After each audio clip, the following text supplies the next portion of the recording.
नारद उवाच प्रणम्य शीर्षा देवं गौरीपुत्रं विनायकं भक्तावासं स्मरे नित्यम् आयुः कामार्थसिद्धये।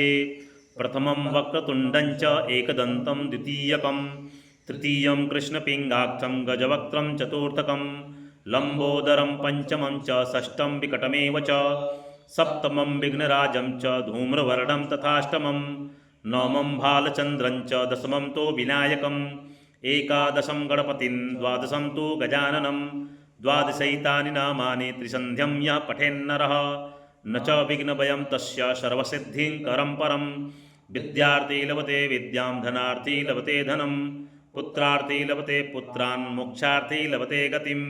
जपेद गणपतिस्तोत्रं षड्भिमासै फलं लभेत् संवत्सरेण सिद्धिं च लभते नात्र संशयः। अष्टभ्यो ब्राह्मणेभ्यश्च लिखित्वा यः समर्पयेत् तस्य विद्या भवेत् सर्वा गणेशस्य प्रसादतः।